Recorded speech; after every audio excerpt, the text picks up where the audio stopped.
Kia ora, Prime Minister Mark Brown. Thank you so much for making time to come and talk to the Pacific.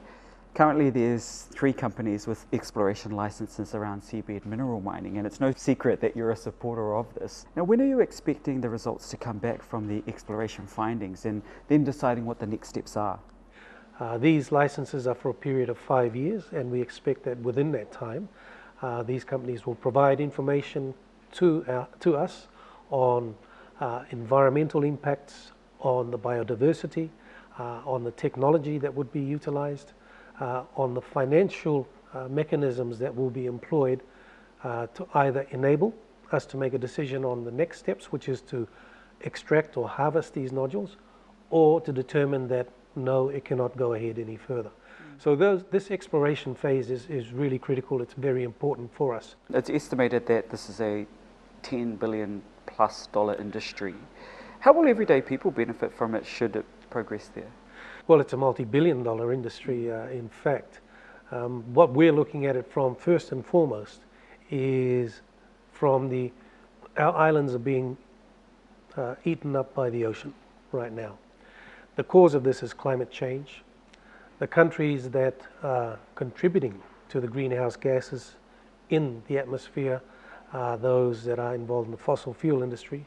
These countries are earning hundreds of billions of dollars a year in this.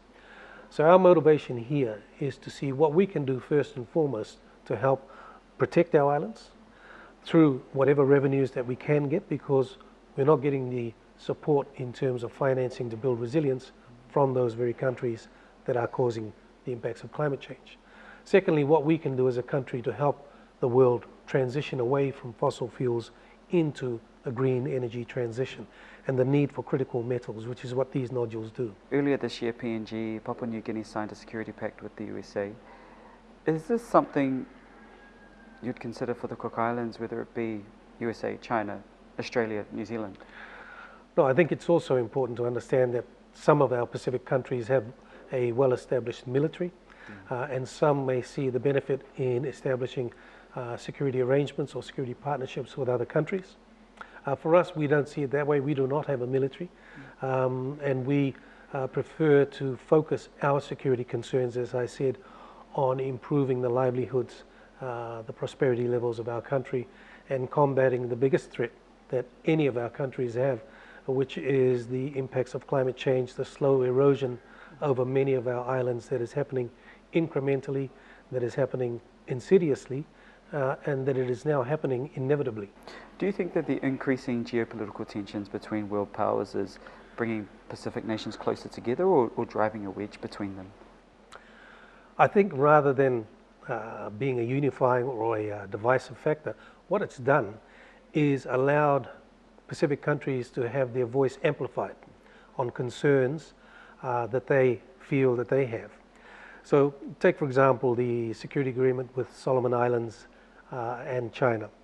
That really brought to the fore, when you have a look at the agreement that they entered into, what it showed was the Solomon Islands' frustration over their issues not being addressed and why they choose to go to a country like China. The Papua New Guinea arrangement with the US most recently, again, it highlighted the concerns that Papua New Guinea felt for them were an issue that previously may not have been heard. So I don't see it as essentially a divisive nature. I see it more as an opportunity to leverage our voices, amplify our voices, and really make sure that countries are hearing what we're saying. The Cook Islands will host the upcoming Pacific Islands Leaders Forum in November. Well, we know that, as part of the agenda with the 2050 Blue Pacific strategy, climate will be on the agenda, security will be on the agenda as well. But if I look at your own agenda, what will you be looking to discuss with leaders at the forum meeting? What we will be doing is promoting a concept of Pacific Partnerships for Prosperity. This is how the Pacific wants to engage with the rest of the world. We have the rest of the world proposing mechanisms or ways that they think the rest of the world should engage with us. Well, I think it's time that the rest of the world should hear from us what we think it should be done, how it should be done. A partnership based on mutual benefit is the way that the world operates now and the way that the Pacific should see itself. That concept of a grateful recipient and a benevolent donor, those days are gone. Right now, we have to stand on our own 2 feet on the small patches of islands that we have spread across our vast ocean, and we have to make a stand, and we have to make sure our voices are heard so that people understand this is what we in the Pacific want, this is what our priorities are, where can you help, where would you like to partner up with us in this concept that we will be put forward at the Leaders Forum. Who are you backing and who are you supporting to be the next PIF Secretary General? Well, the forum has a process for the selection of the Secretary General, and it's important that our member countries understand and put that process into practice. Our current Secretary General, Henry Puna, I think has been doing a fantastic job in the role.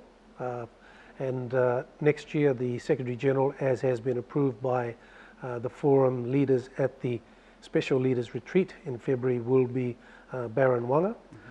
I would like to make sure that we do maintain those processes that the forum enshrined to ensure that the selection of the Secretary General is done by the leaders of the Pacific Islands Forum and not done by a small group within the forum.